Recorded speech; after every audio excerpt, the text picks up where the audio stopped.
Picture a clay tablet, baked hard by the Mesopotamian sun 6,000 years ago. It feels coarse and heavy in your hands. It's covered in tiny wedge-shaped marks, a form of writing we call cuneiform. To us, it looks impossibly ancient, a relic from the dawn of human history. We assume it contains a harvest record, a king's decree, maybe a simple poem. Except it doesn't. It describes the planets of our solar system in order, orbiting the sun. It describes Uranus and Neptune, worlds we wouldn't discover until the invention of powerful telescopes thousands of years later. It even describes a 12th massive planet in a long elliptical orbit, a world our own astronomers are only now beginning to search for. This isn't a single lucky guess. This impossible knowledge is woven through the entire cosmology of the first human civilization. How could they possibly know? They had no telescopes, no satellites, no concept of orbital mechanics. This isn't just a historical curiosity. This is the single greatest mystery of human origins. Because the Sumerians didn't just write about the planets, they wrote about who told them. And if you're using this video to fall asleep, perfect, that's exactly what it's for. So maybe hit subscribe and drop a comment telling me where you are and what time it is. I genuinely love checking those. It's wild seeing London at sunrise, New York at lunch, Los Angeles at midnight, all watching at the same time. Tonight, we're going on a journey deep into the past, far beyond the comfortable histories you learned in school. We are going to the sun-scorched plains of ancient Sumer, what is now modern-day Iraq, to the place we call the cradle of civilization. We are going to read their tablets and listen to their stories. We are going to meet the beings they called the Anunnaki, the towering gods who descended from the heavens. And then we are going to ask a question so profound it threatens to shatter our entire understanding of who we are. What if they weren't gods? What if the Sumerians, the very first literate society on Earth, were keeping a precise historical record of a forbidden truth? That humanity was not the result of slow, unguided evolution, but the product of an extraterrestrial design. The story you think you know is incomplete. The truth is far stranger, more complex, and infinitely more important. Let's begin where all human history begins. Sumer. Around 4500 BC, something unprecedented happened in the Fertile Crescent between the Tigris and Euphrates rivers. Seemingly overnight, a society of unparalleled sophistication exploded into existence. These weren't primitive hunter-gatherers. The Sumerians gave us the wheel, the sailboat, and the plough. They invented the 60-second minute, the 60-minute hour, and the 360-degree circle. They developed the world's first schools, its first legal codes, its first libraries, and its first system of medicine, complete with surgical instruments and prescriptions. Most importantly, they gave us writing, cuneiform, and they wrote everything down. For decades, archaeologists have unearthed hundreds of thousands of their clay tablets. The vast majority are mundane, as you'd expect: tax records, crop yields, trade receipts, but a small, profound fraction of these tablets tell a different story. They contain what we have long dismissed as mythology, their creation epic, the Enuma Elish, and other texts describing the history of the cosmos, their gods, and the creation of mankind. Here is where the first crack in the official story appears. Because their cosmology is disturbingly accurate, the Sumerian texts describe a solar system with the sun at its centre, not the Earth. They list the planets in their correct order. They even include descriptions of the outer planets that should have been utterly invisible to them. They described Uranus as a blue-green watery planet. They knew Neptune was a twin of Uranus. How? These are facts we only confirmed with the Voyager 2 spacecraft in the late 1980s. Mainstream archaeology has a simple, almost dismissive answer. It was all just coincidence, lucky guesses, and poetic metaphor. They weren't describing real planets, just associating their gods with points of light in the sky. But that explanation starts to feel thin, almost willfully ignorant, when you look closer at the details. The Sumerians weren't vague. They were specific. They provided precise astronomical data, and they insisted over and over that this knowledge was not their own. It was a legacy, a gift handed down to them from the gods who came from the sky, and they were very, very clear about where these gods came from. They came from a 12th planet, not 11 planets plus the moon. The sun and moon were counted plus the 10 planets we know today. Mercury, Venus, Earth, Mars, Jupiter, Saturn, Uranus, Neptune, Pluto, and one more. A massive undiscovered world they called Nibiru, the planet of the crossing. They described its orbit not as circular, like the other planets, but as a vast, sweeping ellipse that took 3,600 Earth years to complete, bringing it through the inner solar system, between Mars and Jupiter, before flinging it back out into the darkness of deep space. For decades, this idea was ridiculed as pure fantasy, a ghost planet from a dead civilization. But then, in the 21st century, something remarkable happened. Caltech astronomers Michael Brown and Konstantin Batygin noticed that a handful of distant objects in the Kuiper belt beyond Neptune were behaving strangely. Their orbits were all tilted and clustered in the same unlikely direction, as if being shepherded by the immense gravity of an unseen body. Their calculations pointed to the existence of a massive planet, perhaps 10 times the mass of Earth, lurking in the outer solar system on a long elliptical orbit. They called it Planet 9. Its predicted orbit? Somewhere between 10,000 and 20,000 years. Different from the Sumerian number, yes, but the core concept was identical. The most advanced astronomy of our time had just stumbled upon the ghost planet the Sumerians described 6,000 years ago. So let's ask the question again. How did they know? The answer, according to them, is simple. They were told. The inhabitants of this 12th planet, Nibiru, were the beings the Sumerians called the Anunnaki. This is where the story shifts from a mere astronomical puzzle to a mind-bending origin story. The word Anunnaki translates to those who from heaven to earth came. Their texts do not describe them as ethereal spirits or metaphorical gods of nature. They describe them as physical beings, giants tall and formidable, who ate, drank, fought, loved and ruled.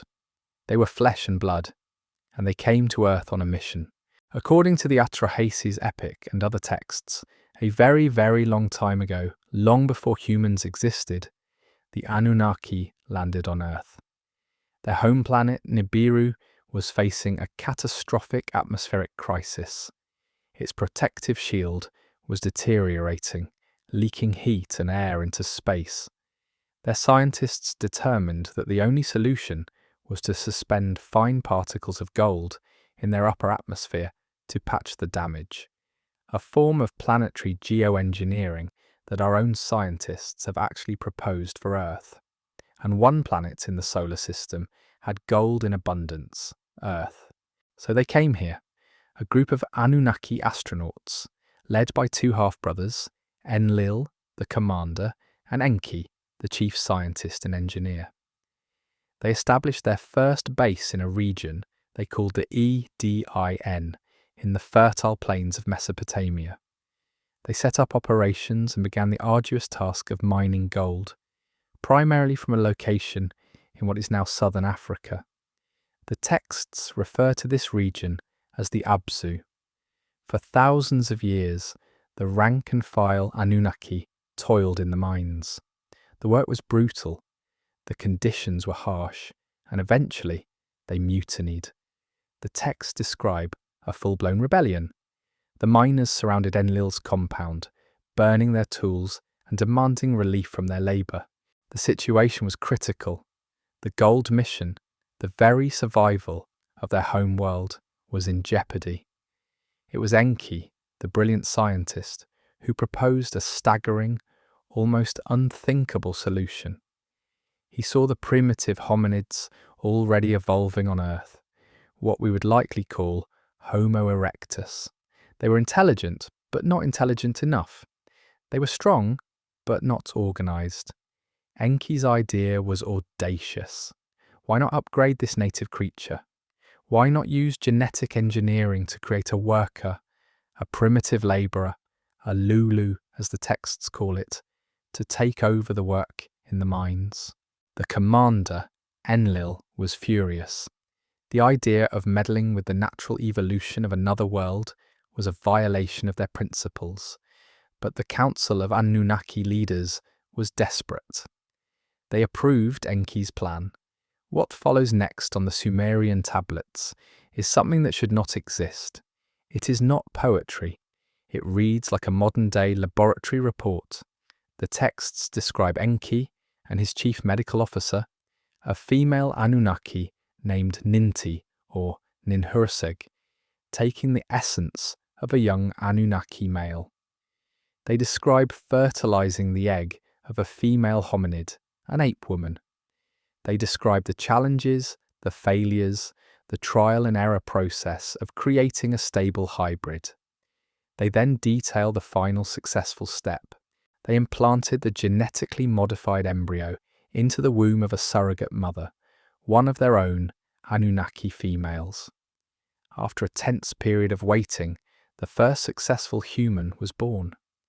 They called him Adamu, a name that echoes with impossible familiarity. The texts state he was a perfect servant, a hybrid. They had successfully created a new species, Homo sapiens, by imprinting their own image upon the native clay of Earth. They made us in their image. This is the forbidden origin, not a gentle nudge of evolution from a benevolent, divine hand, but a specific, pragmatic, bioengineering project designed to create a slave race.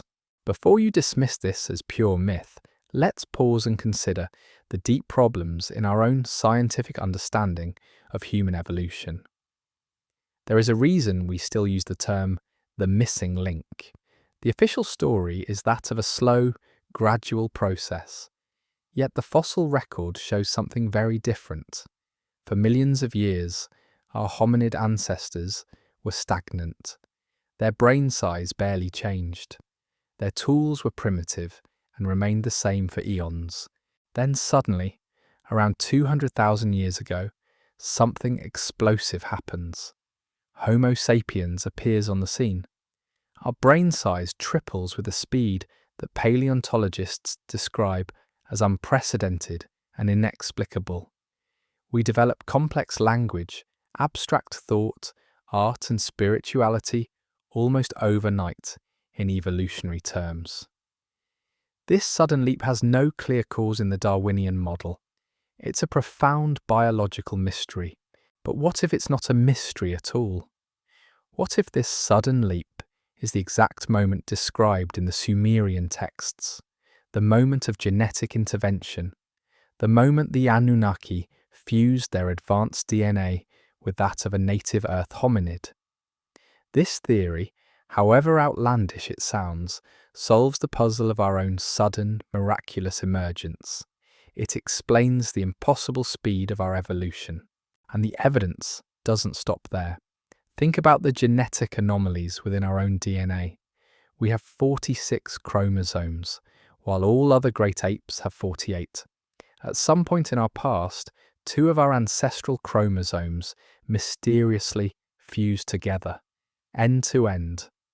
This is a massive, highly unusual mutation, and scientists still debate how and why it happened. Was this a natural event, or was it a sign of deliberate genetic splicing. Furthermore, human DNA is riddled with over 4,000 identified genetic defects, far more than most other species. If we are the pinnacle of natural selection, why is our genome so fragile, so prone to hereditary diseases? It's almost as if our DNA was hastily and imperfectly patched together, just as the texts describe, a process of trial and error. The Sumerian story even points to a specific location for this work, the Abzu in southern Africa. For decades, this was ignored. Then archaeologists began discovering ancient, extensive gold mines in South Africa at sites like Ngwenya and Adam's Calendar. These mines are not thousands, but hundreds of thousands of years old, dating back to the very period when Homo sapiens first emerged. The official explanation is that early humans were mining ochre for ritual purposes. But the sheer scale of these operations, the vast quantities of rock moved, seems to suggest a far more industrial purpose. Who was conducting large-scale gold mining 200,000 years ago, and for what purpose? The Sumerian tablets offer a chillingly precise answer. The story they recorded doesn't end with our creation. It continues, charting the complex relationship between creator and created. Humanity, the Lulu, was a success. We were strong, intelligent, and we took over the back-breaking labour in the mines. The Anunnaki project was saved. They established cities across the globe, ruled over humanity as kings and gods, and taught us the basics of civilization, agriculture, animal husbandry, architecture, enough to make us useful and self-sufficient servants. But a problem arose. The original humans, the hybrids, were sterile. They could not reproduce on their own. This meant the Anunnaki had to constantly engage in the laborious process of creating new workers. Enki, who had developed a fondness for his creation, saw this as a flaw. Against the express commands of his brother Enlil, he performed a second genetic manipulation. He gave humanity the one thing they were never meant to have, the ability to procreate. This single act is echoed, distorted but recognizable in another ancient story, a story of a garden, a serpent, a symbol often associated with Enki and his cult of wisdom and science, a tree of knowledge, and a sin that wasn't about eating a piece of fruit, but about gaining the knowledge of the gods, in this case the knowledge of procreation. When Adam and Eve ate from the tree, the Bible says their eyes were opened and they knew they were naked. They had achieved sexual self-awareness.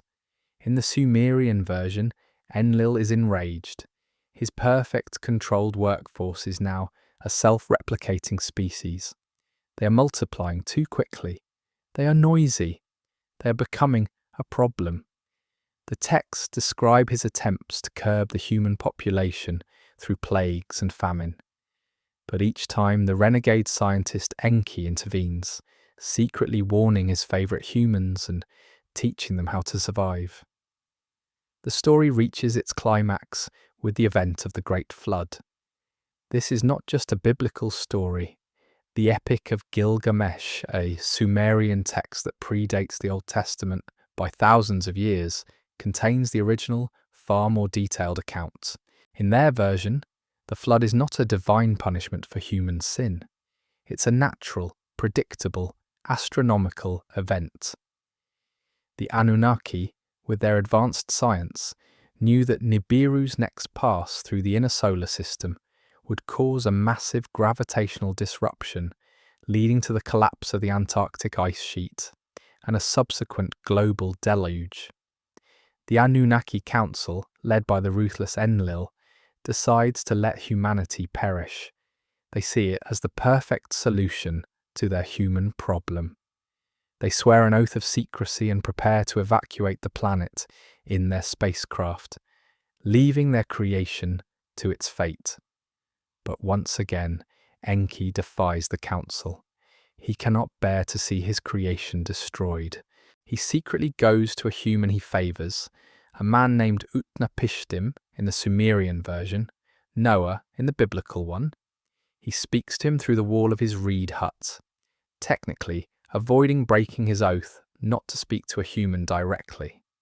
He gives him precise instructions to build a submersible vessel, a submarine, not a wooden ark, and to preserve the seed of all living things by taking DNA samples on board. The flood comes exactly as predicted. The devastation is total. The texts describe the Anunnaki watching from their orbiting spacecraft, and even they are horrified by the scale of the destruction. Ninti, the medical officer who helped create humanity, is said to have wept for her lost children. When the waters subside, Utnapishtim's vessel comes to rest on a mountaintop. He emerges, and the Anunnaki, returning to a desolate and ruined earth, are shocked to find that humans have survived. Enlil is incandescent with rage, but Enki confesses his actions and argues that humanity has proven its worthiness and resilience. A new pact is made. Humanity will be allowed to survive, to inherit the earth. The Anunnaki, their gold mining mission likely completed or no longer feasible, eventually depart, promising to one day return. Before they leave, they establish the first human dynasties. They create royal bloodlines, kings who are part Anunnaki, part human, the demigods of legend. They impart the core tenets of civilization to this new ruling class and leave humanity to its own devices to rule itself until their eventual return. This is the staggering story recorded on the oldest written records in human history. It is a story of our creation, our near extinction, and our ultimate survival. A story that has been sanitized, mythologized, and diluted over millennia, its core scientific and historical details smoothed over and replaced with allegory and faith. The powerful flesh and blood Anunnaki became the ethereal, all-powerful god of later religions. The genetic engineering project became a story of being formed from dust and divine breath. The spaceport in the Edin became the Garden of Eden. The conflict between Enlil and Enki became the struggle between a vengeful god and a tempting serpent. What if the echoes of this truth are all around us? Look at the pyramids of Giza, built with a precision we still cannot replicate. Look at Puma Punku in Bolivia, with its impossibly cut andesite blocks. Look at the ancient Indian texts, the Vedas, which describe flying machines called vimanas, and devastating weapons that sound eerily like nuclear devices. Every ancient culture on Earth, from the Maya to the Egyptians to the Hopi, has a foundational myth of sky gods or civilizer gods who descended from the heavens to give them the tools of civilization. Are these all independent, unconnected myths, or are they all local accounts of the same global event, the same period of history when humanity lived alongside its creators? The implications are almost too vast to comprehend. If this account is even partially true, it means everything we believe about ourselves is wrong. Our religions are based on a misunderstanding of our own creators, whom we mistook for gods. Our science is missing the most critical piece of the puzzle of our own evolution. Our very existence is not a cosmic accident, but the result of a deliberate, calculated act by another intelligent species. It forces us to ask terrifying new questions. Are we alone in the universe? According to the Sumerians, absolutely not. In fact, our very DNA is partly extraterrestrial. What is our purpose? Originally, it was to be a slave race. Have we transcended that purpose? Or are we still in some fundamental way serving a master we don't even remember? And the most unsettling question of all, they left, promising to return. The Sumerians claimed Nibiru's 3,600-year orbit was the key to their calendar, the timing of their civilization. Each pass of the planet was a significant event. Are we living in a time when that celestial clock is about to strike again? The mainstream view will tell you to dismiss all of this. It's a sensationalist misreading of poetry.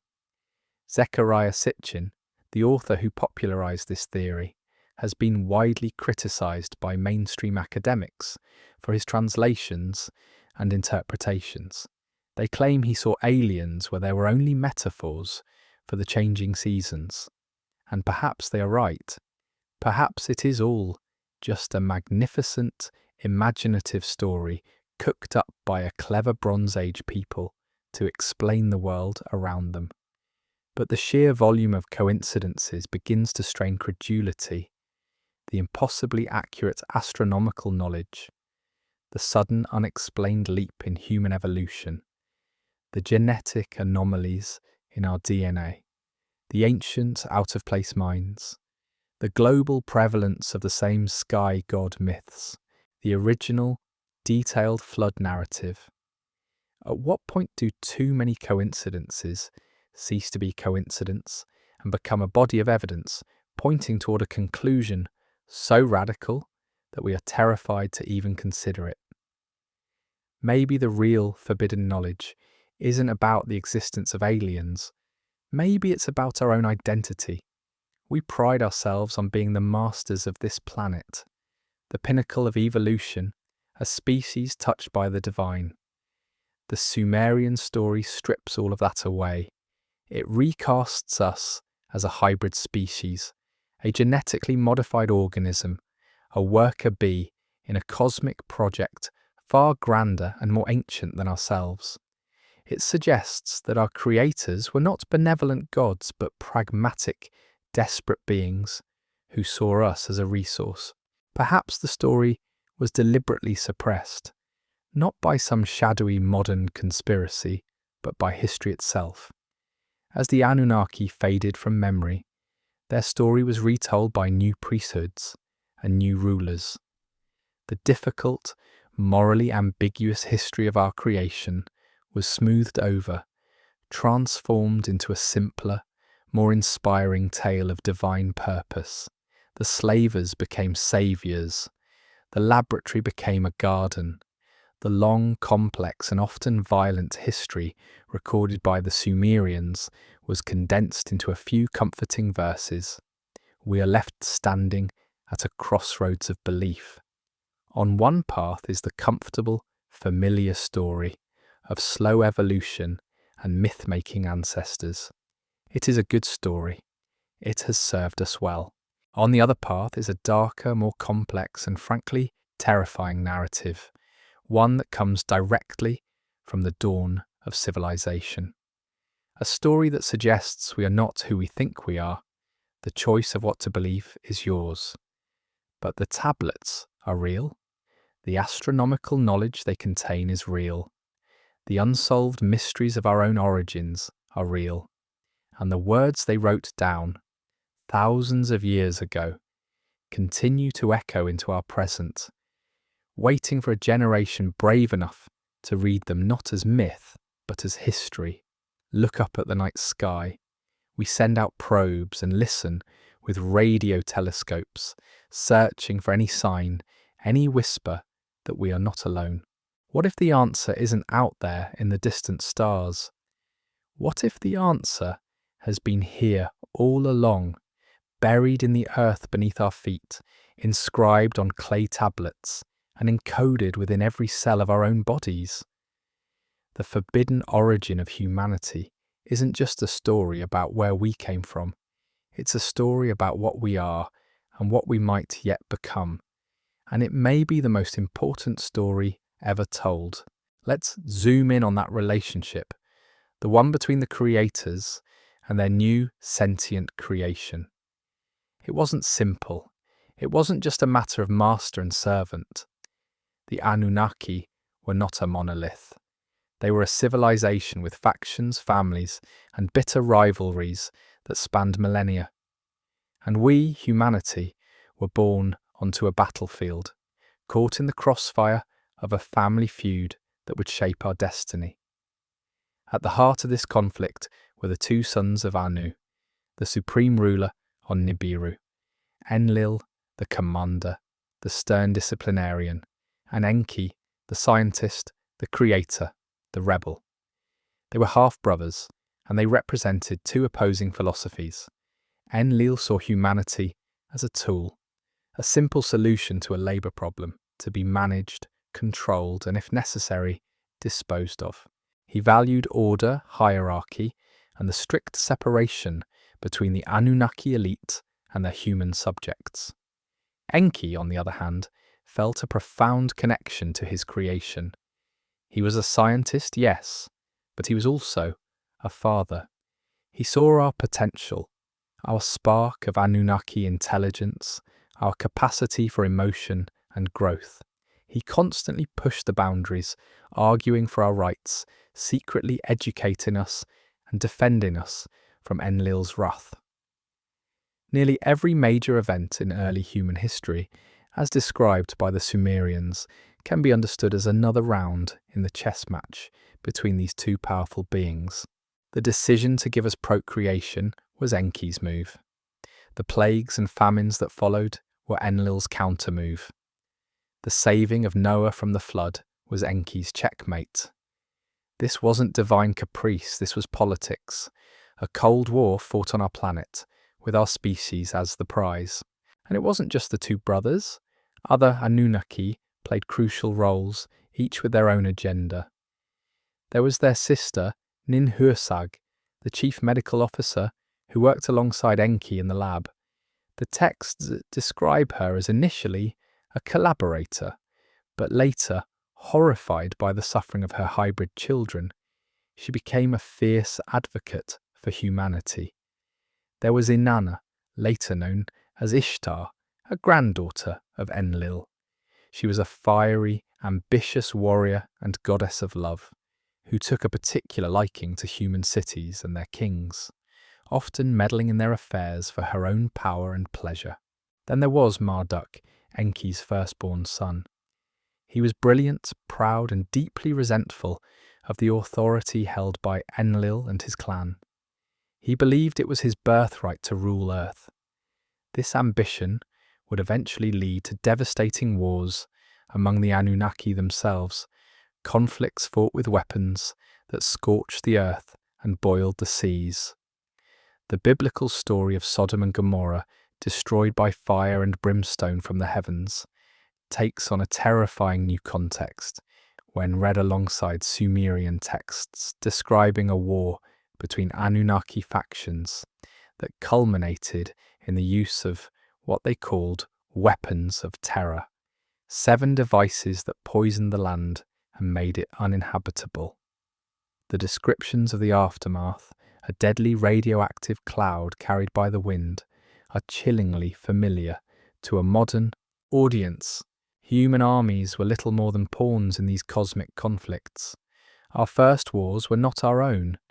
They were proxy wars fought on behalf of our respective patron gods. If your city-state worshipped Enlil, you were at war with the city-state that worshipped Enki or Marduk. We were taught to fight, given superior weapons and strategies, and sent to die for causes we barely understood. The seeds of human conflict, our seemingly endless capacity for organised violence, may not be a natural flaw in our character, but rather a learned behaviour, an inheritance from our warring creators. Think about the longevity of these beings. The Sumerian king lists, another set of tablets, record the reigns of their first rulers, both Anunnaki and the early human kings of the demigod bloodlines. The numbers are staggering. Kings are listed as reigning for 28,800 years, 36,000 years, 43,200 years. Mainstream history dismisses these as mythological exaggerations, symbolic numbers. But what if they were literal? Their home planet, Nibiru, took 3,600 Earth years to complete one orbit around the Sun. For an Anunnaki, one of their years, one trip around their Sun, was equivalent to 3,600 of ours. Time is relative. Their perception of a year, their entire biological rhythm, would be scaled to their world. A lifespan of a few hundred Nibiru years would translate into hundreds of thousands of Earth years.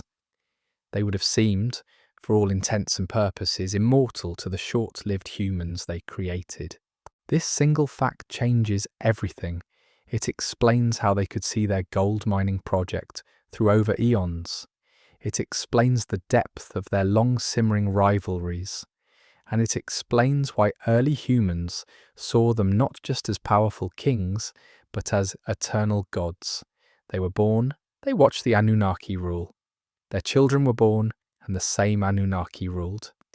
Generations, entire human civilizations, would rise and fall under the unchanging gaze of a single Anunnaki commander. This wasn't faith, it was lived experience. This vast timescale also helps us understand their technology. What could a civilization that is hundreds of thousands, if not millions of years more advanced than us, actually accomplish? The line between their technology and what we would call magic simply dissolves. The texts are filled with descriptions of objects and abilities that we have long relegated to the realm of fantasy. Consider the ME tablets, or tablets of destiny. These are often described in myths as divine decrees that grant the holder supreme authority, but the texts describe them as physical objects, fought over fiercely by the Anunnaki factions. Enlil held them, but they were stolen at one point by a winged creature called the zoo bird, who took them to its mountain lair. What were they? Were they simply stone tablets with laws written on them? Or was this a Bronze Age description of something far more advanced? Perhaps a portable supercomputer, a data storage device containing all their scientific knowledge and planetary control codes. Or maybe a weapons control system. Whoever held the MEs could control the orbiting space station, the irrigation systems, the weather, and the advanced weaponry. They were the literal keys to the kingdom. The texts also speak of the Shem. This word is often translated as name or renown, but its original Sumerian pictograph is of a rocket-shaped object, tall and conical. The Tower of Babel's story in the Bible speaks of humanity building a tower whose top may reach unto heaven, and to make for themselves a Shem. Was this about achieving fame, or were they, under the rebellious guidance of Marduk in Babylon, attempting to build a rocket ship, a spaceport, to achieve physical space travel and follow the Anunnaki? In this context, God's response, destroying the tower and confusing the languages, shifts from a punishment for spiritual pride to a pragmatic, brutal act of technological suppression. It was Enlil, ensuring humanity remained earthbound and divided, unable to unify and challenge his authority ever again. We see evidence of their incredible engineering capabilities not just in the texts, but carved into the very stone of our planet. Go to Baalbek in Lebanon. There you will find the foundation of a Roman temple built atop a much, much older platform. This platform contains the Trilithon, a series of 3 horizontally laid stones. Each stone is roughly 64 feet long and weighs an estimated 800 tons. Nearby, still in the quarry, lies the stone of the pregnant woman, a single perfectly cut block weighing a mind-blowing 1,200 tons. Our largest modern mobile cranes can lift maybe 1,200 tons under ideal conditions. But to lift, transport over a mile, and place these stones with such precision 6,000 years ago? It's an engineering problem that defies any conventional explanation. Who could have possibly moved them? The texts provide an answer. Baalbek was, according to the records, the original landing place, a massive stone platform built by the first Anunnaki arrivals to handle their heavy spacecraft. They describe their ships as whirlwinds and chariots of fire, and speak of stones that float like feathers. Were they using some form of acoustic levitation or anti-gravity technology? To us, it sounds like science fiction. To a civilization a million years ahead of us, it might just be basic engineering. And what about their power source? In 1936, archaeologists excavating near Baghdad unearthed a peculiar clay pot. Inside was a copper cylinder, and inside that, an iron rod held in place by an asphalt plug. It looked for all the world like a primitive battery. The Baghdad Battery, as it's known, dates back 2,000 years, long before Volta invented the modern battery.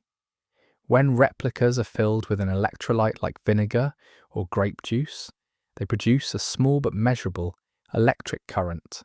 What were ancient Mesopotamians doing with electricity?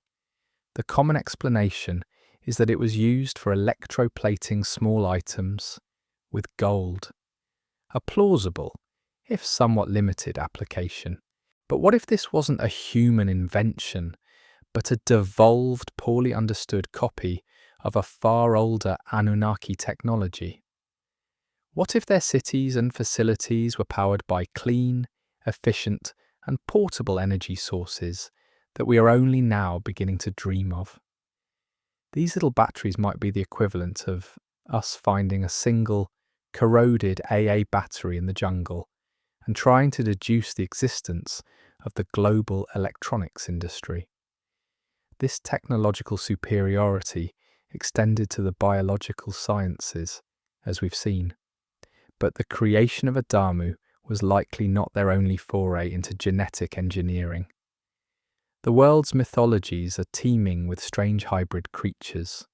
The centaurs of Greece, half man, half horse, the minotaur in the Cretan labyrinth, the winged human-headed bulls called Lamassu that guarded Assyrian palaces, Egyptian gods with the heads of jackals, ibis and falcons. We dismiss these as fanciful creations of the human imagination. But what if they weren't? What if the lab where Enki and Ninhursag worked was a place of wild experimentation? The tablets themselves describe many failed attempts before a successful human was created. They speak of monstrous beings, creatures with mismatched limbs, sterile hybrids, beings who could not eat or speak properly. It's possible that these mythological creatures are the cultural memories of real biological experiments, genetic prototypes that were either sterile dead ends or were later destroyed. Our own modern geneticists are already combining the DNA of different species in the lab. Is it so hard to believe that a civilization capable of interstellar travel had mastered this science eons ago? This recasts our own biology in a new and frankly unsettling light.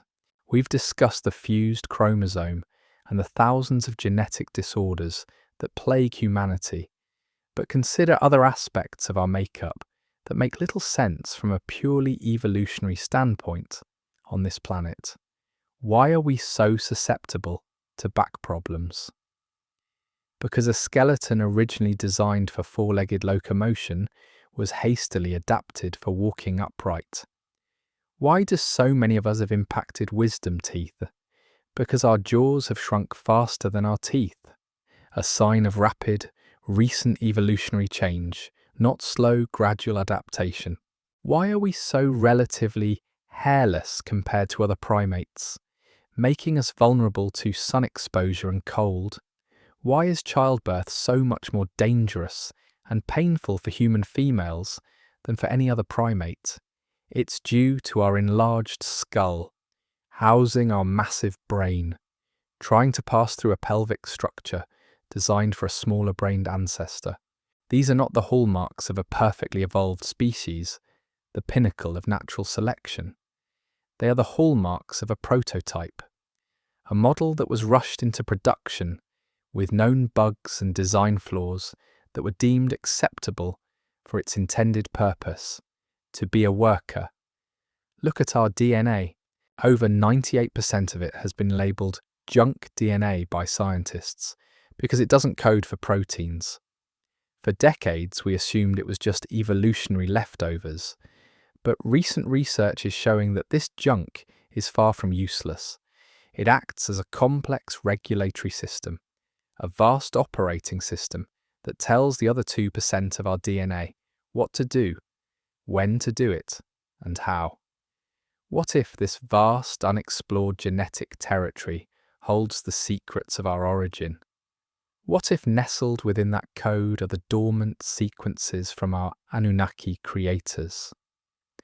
What if our potential for psychic abilities, for greater longevity, for higher states of consciousness, is not something we need to evolve toward, but something that is already written into our code, waiting for the right key to be turned? This brings us to the question of the human soul, of consciousness itself. The Sumerian story is one of physical, genetic manipulation. But in doing so, did the Anunnaki inadvertently create something more? By combining their own complex DNA with that of a native Earth primate, did they create a vessel capable of housing a level of self-awareness that was entirely new to this planet? Enki's great sin in Enlil's eyes wasn't just giving us the ability to reproduce. It was giving us the potential to be like them.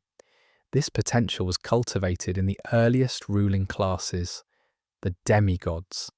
The most famous of these is Gilgamesh, king of Uruk.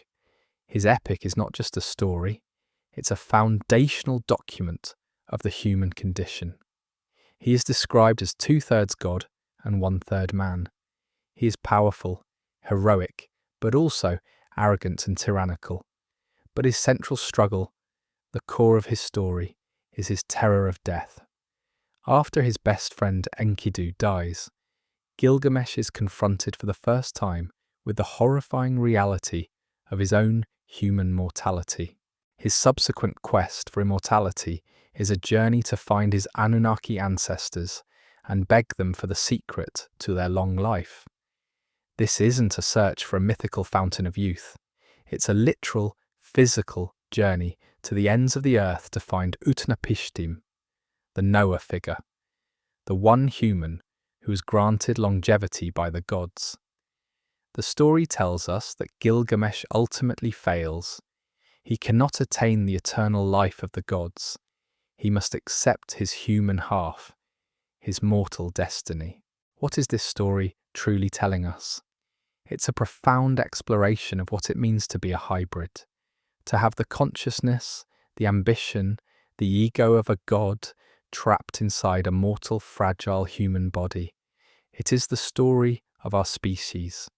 We reach for the stars, we build incredible civilizations, we yearn for meaning and transcendence, yet we are bound by the frailties of our biology. This existential angst, this core tension that has driven human philosophy and religion for millennia might be the direct, unavoidable consequence of our engineered origins. We are forever caught between the clay of the earth and the fire of the stars. The transfer of knowledge from the Anunnaki to humanity wasn't just a matter of showing us how to plant wheat. It was a structured, hierarchical process. The texts mention the Apkallu, 7 sages who served as advisors to the earliest Sumerian kings. They are described as having brought the arts of civilization to mankind. What's strange is their depiction. They're often shown as human figures wearing bizarre fish-like cloaks, or as actual humanoid fish creatures. Could these Apkallu have been a specialized class of Anunnaki, the scientists and engineers tasked with educating the new human race? Or perhaps they were something else entirely, another bioengineered species, an intermediary designed to interface with humanity. The fish symbolism could relate to Enki, whose domain was the Absu, the watery abyss, and whose sigil was often the goatfish. The story of the Apkallu suggests that our civilization wasn't an accident. It was a curriculum. We were given a starter kit of knowledge: mathematics, law, agriculture, architecture, designed to get us up and running as a self-sufficient but ultimately controllable society. This explains the explosion of Sumerian culture, but it also implies that our knowledge was deliberately limited. We were taught how to build ziggurats, but not how to build spacecraft. We were taught to observe the heavens for calendrical and agricultural purposes, but not the deep physics of cosmology. The knowledge was partitioned. The rulers and priests, the bloodlines descended from the Anunnaki, were given more secrets than the general populace. This is the origin of esoteric knowledge, of secret societies and mystery schools. It's the legacy of a system designed to maintain a strict hierarchy of information. As generations passed and the Anunnaki themselves retreated from direct management of human affairs, their history began its slow, inevitable slide into mythology. Imagine the process: a physical, flesh and blood ruler like Enlil, who could level a city with a command, whose word was law, eventually departs or dies. His memory, however, lives on. His successors, human kings, claim their authority from him. The priesthood that once served him in person now serves his memory. His advanced technology, once witnessed, is now described in metaphorical terms. His spacecraft becomes a winged chariot. His laser weapon becomes a bolt of lightning. His incredible lifespan becomes immortality. Over centuries, the pragmatic reality is sanded down by reverence and storytelling, until the engineer king becomes an all-powerful, invisible sky god. Enki the scientist, with his association with serpents and his rebellious act of giving knowledge to humanity, becomes the tempting serpent or the fallen angel, Lucifer, the light-bringer. The complex political drama of the Anunnaki Council becomes a simplified cosmic battle between good and evil. The laboratory in the Adin becomes a mythical Garden of Eden. The history did not need a conspiracy to be hidden. It just needed time. This reinterpretation breathes new life into ancient mysteries that have puzzled us for centuries. It provides a single, cohesive framework that can explain the impossible precision of the Great Pyramid, the astronomical alignment of Stonehenge, the giant geoglyphs of the Nazca lines in Peru, and the worldwide prevalence of flood myths. These aren't the unconnected works of isolated ancient peoples. They could be the scattered remnants of a single, global, prehistoric civilization, directed and managed by the Anunnaki. A civilization whose traces were almost entirely wiped out by the Great Flood, leaving only the most indestructible megalithic structures and the fragmented memories that became our myths. This theory doesn't just rewrite the past, it forces a dramatic re-evaluation of our present. If our foundational institutions, kingship, law, religion, warfare, were templates provided by our creators, what does that say about our free will? Are we simply running an ancient program? Our obsession with gold, for example, is it an arbitrary cultural value, or is it a deeply ingrained genetic memory, an echo of the very reason for our existence? The Anunnaki wanted it, so we were programmed to value it, to seek it, to mine it, to build entire economies around it. We may think we've moved on, but the software is still running. Our hierarchical social structures, the tendency for the few to rule the many, the creation of a priesthood class that mediates between the populace and a higher power, these are not inventions of human society. They are direct copies of the Anunnaki social structure. We have been playing by their rules for so long that we have forgotten they were ever rules to begin with.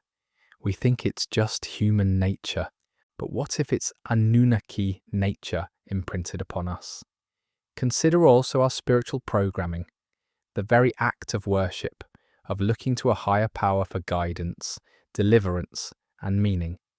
We see it as a noble human impulse, but what if it is simply the echo of a master-servant relationship coded into our very being? The Anunnaki were taller, stronger, lived for millennia, and wielded technology that was indistinguishable from magic.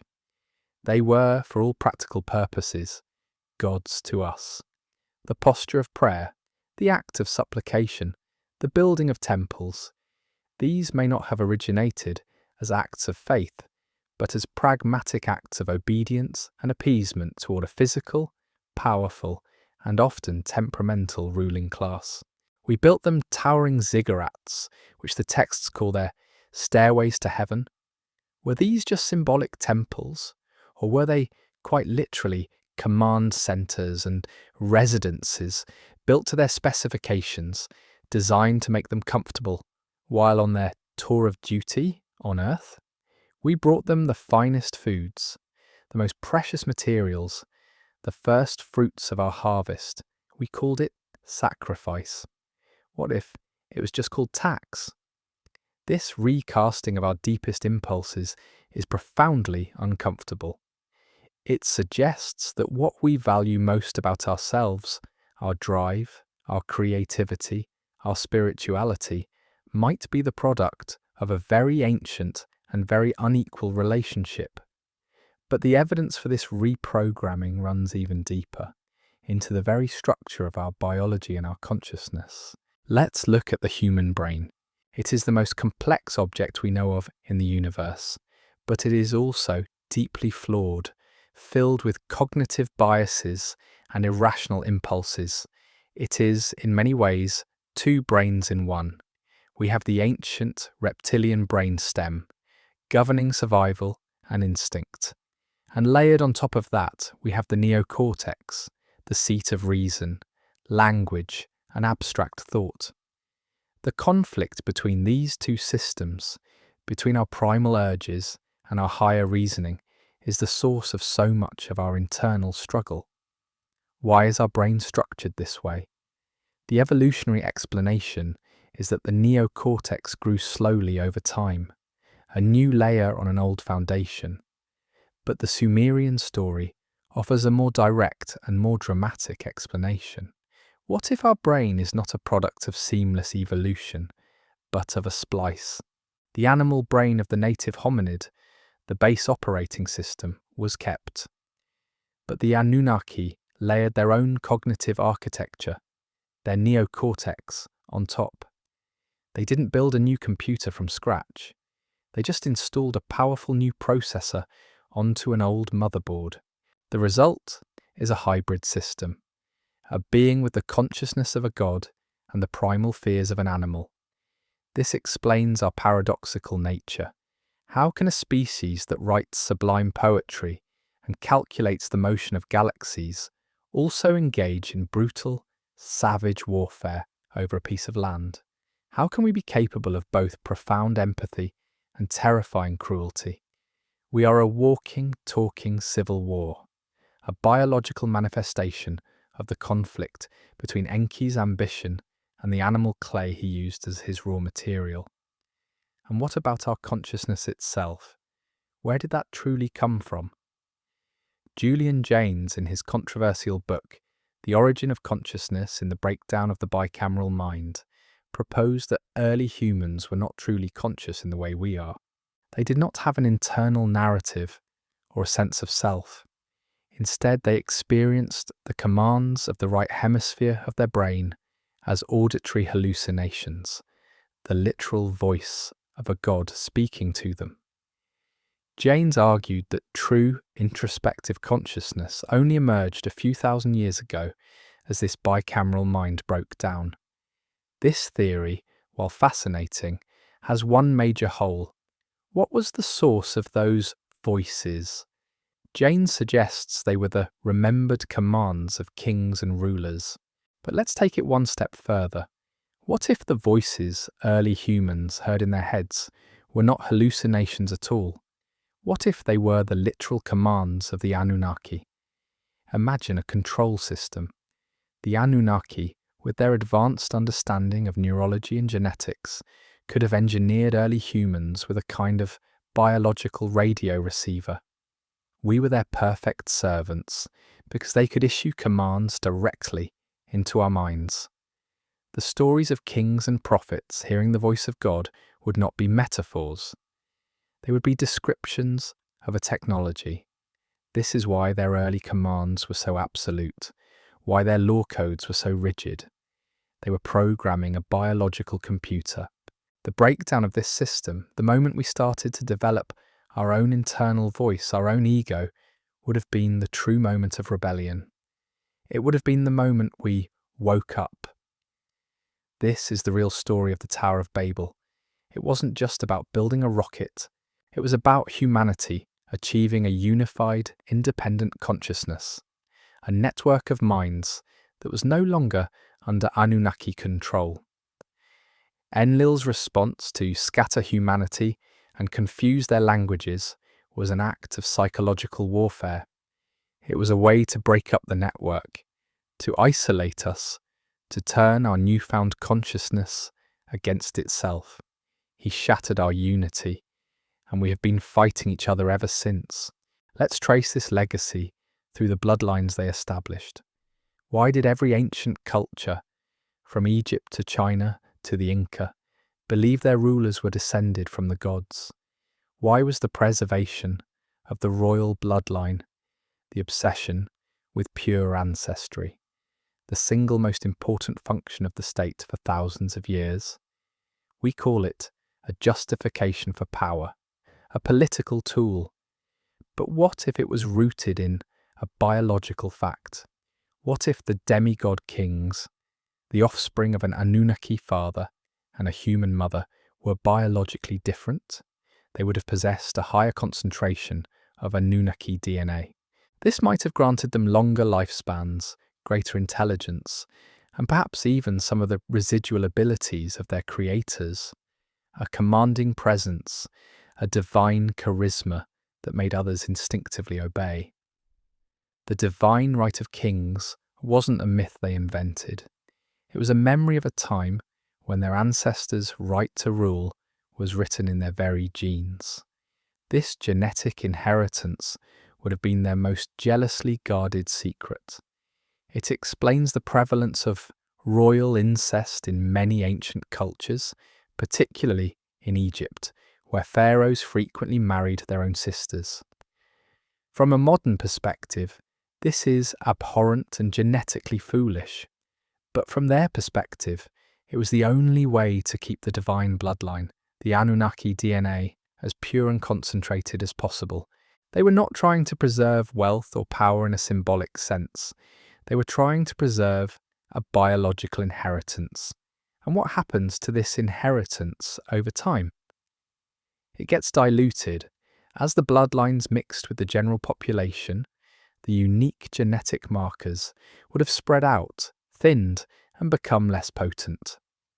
The near-immortal kings of the early Sumerian lists give way to the merely long-lived heroes of epic poetry, and finally to the mortal kings of recorded history. The magic faded from the blood, but did it disappear completely? Or does this unique genetic heritage still persist, concentrated in certain old family lines that have meticulously managed their lineages for centuries? Is it possible that the blue bloods and the ancient aristocratic families of our world are not just the inheritors of ancient wealth and titles, but of a faint genetic echo of our creators?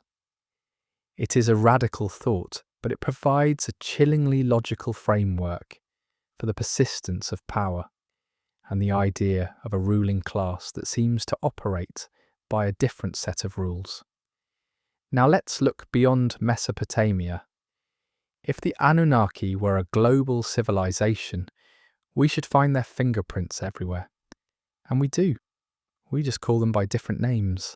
Travel to ancient Egypt. Their entire cosmology is a perfect echo of the Sumerian story, just with a different cast.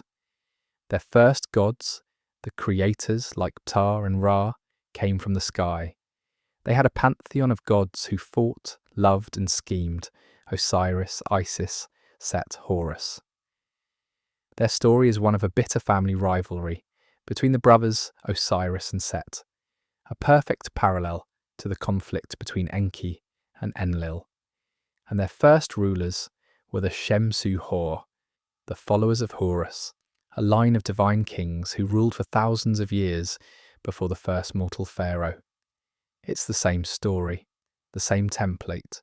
Cross the Atlantic to Mesoamerica. The great god of the Maya and Aztecs was Quetzalcoatl, the feathered serpent. He was described as a tall, white-skinned, bearded god who came from the east. He taught the people the arts of civilization, agriculture, mathematics, astronomy, and promised to one day return. His primary symbol, the serpent, is the exact same symbol associated with the Sumerian god Enki, the scientist who created and educated mankind. Coincidence? Go to the Andes. The Inca god Viracocha was also described as a tall, white, bearded civilizer god who performed miracles and taught the sciences before departing across the sea, promising to return. Look at the Norse pantheon: Odin, the wise All-Father, and his ambitious, troublesome, adopted brother Loki.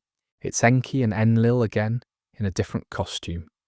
The names change, the details get localized, but the fundamental archetypes, the family relationships, and the core narrative of civilizer gods from the sky remain stubbornly, inexplicably consistent across every continent, in cultures that supposedly had no contact with one another. How is this possible? There are only two logical explanations. Either all humans everywhere have the same incredibly specific psychological wiring that causes them to invent the exact same complex stories, or they were all describing the same historical event. They were all local branches of a single, global Anunnaki enterprise, and their myths are the fragmented, regional accounts of their specific interactions with these powerful beings. Let's bring this back to the hard science, to our own bodies. The genetic evidence for this intervention is becoming more compelling every year. We've spoken of mitochondrial Eve, the discovery that all living humans can trace their maternal lineage back to a single female ancestor who lived in Africa around 200,000 years ago. We've also found her counterpart, Y-chromosomal Adam, the common male ancestor of all men. This doesn't mean they were the only two people alive, but it does mean there was a severe genetic bottleneck, a point where our ancestral population was reduced to a very small number from which we are all descended. This finding fits the Sumerian account with breathtaking precision. It describes the creation of a first pair, Adamu, and a female counterpart, and then a later cataclysm, the Great Flood, which wiped out almost all of humanity except for a single family. These two events would create the exact genetic bottlenecks that we see in our own DNA. And consider the specific genes that make us human. Scientists have isolated a gene called HAR1 that is crucial for the development of the human neocortex. It is one of the fastest evolving genes in our genome. In the millions of years of evolution separating chickens and chimpanzees, this gene accumulated only 2 differences. But in the short time separating chimpanzees and humans, it has accumulated a staggering 18 differences. That is not normal evolution. That is evolution in hyperdrive. It is the genetic signature of a targeted artificial upgrade. The same can be said for the FOXP2 gene, which is critical for complex language. The human version of this gene appeared suddenly and swept through the population, granting us the ability for speech and syntax. Again, its rate of change is radically inconsistent with normal Darwinian processes. What if these genes and others like them were not the result of random mutation? What if they were the specific sequences that the Anunnaki scientist Enki isolated and inserted into the hominid genome to give us intelligence and the ability to understand complex commands? Our own genetic code may be the ultimate clay tablet, telling the story of our creation in a language we are only now beginning to decipher. This story also helps explain some of the most enduring mysteries of human physiology. Take our Rh-negative blood type. The vast majority of humanity is Rh-positive, meaning they have a specific antigen on their red blood cells, an antigen we share with the rhesus monkey. But a small percentage of the population, about 15%, lacks this antigen. They are Rh-negative. The strange thing about Rh-negative blood is that it can cause serious complications during pregnancy. If an Rh-negative mother carries an Rh-positive child, her body can produce antibodies that attack the fetus's red blood cells, treating it as a foreign invader. From a purely evolutionary standpoint, this makes no sense. Why would a species evolve a blood type that is actively hostile to its own offspring? It is a trait that natural selection should have eliminated long ago. Where did this blood type come from? The highest concentration of Rh-negative people is found among the Basque people of Spain and France, a population with a unique language unrelated to any other in Europe, and some of the oldest genetic markers on the continent. Some researchers have proposed that Rh-negative blood is not a mutation at all. It is the original blood type, the pure human blood type, and the Rh-positive factor was introduced from the rhesus monkey genome. But what if it's the other way around? What if the Rh-positive blood type, derived from the Earth primate, was the original base, and the Rh-negative factor is a marker from a non-earthly source? What if it's a genetic echo of the Anunnaki bloodline? This would perfectly explain the immunological rejection. The body of an Rh-negative mother carrying the purer Anunnaki-like blood recognizes the primate antigen in her fetus as foreign and alien. It is a biological signature of our hybrid nature, a battle between two distinct genomes still being fought within the wombs of our mothers. The deeper we dig, the more the lines between myth and science begin to blur. Consider the final terrifying chapter of the Anunnaki wars on Earth. The texts describe the conflict between Marduk's faction and Enlil's clan escalating into full-blown nuclear war. The cities of Sodom and Gomorrah were the targets. The texts describe the event with chilling detail: a blinding flash, a mushroom cloud, a scorching wind that poisoned everything it touched. For centuries, this was seen as a purely religious story of divine wrath. But in the 1990s, satellite imagery and geological surveys of the southern end of the Dead Sea revealed some startling anomalies. There are massive geological scars, signs of an immense high-temperature event.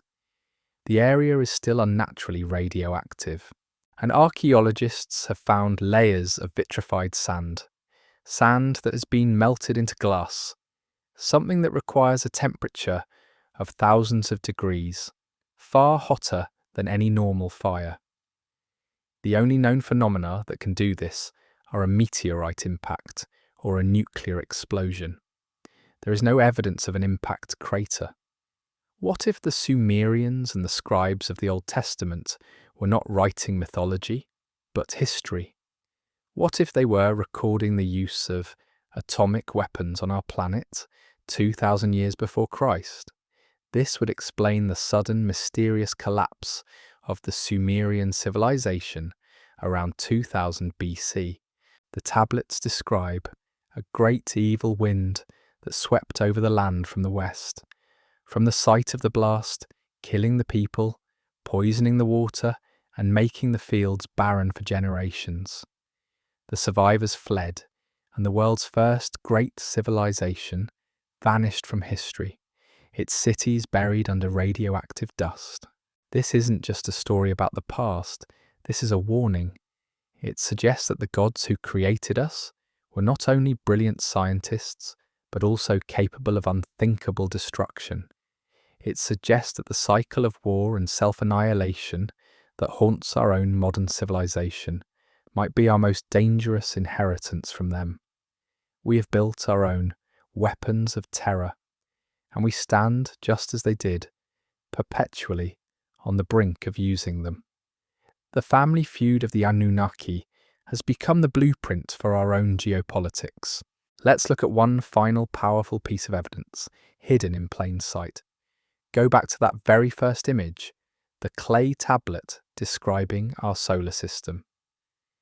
The Sumerians represented the planets not as abstract symbols, but with specific icons, and they showed them not as wandering stars in the sky, but as a system of orbiting bodies.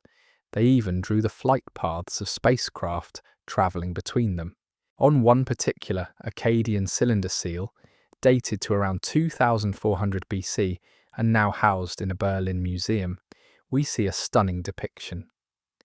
In the centre is the Sun, surrounded by all the planets of our solar system, including a large one between Mars and Jupiter, representing Nibiru. But surrounding this scene are figures that are clearly human, or gods in human form. This isn't just an astronomical chart, it's a statement. This ancient artistry, this undeniable celestial map, is not just a drawing on clay.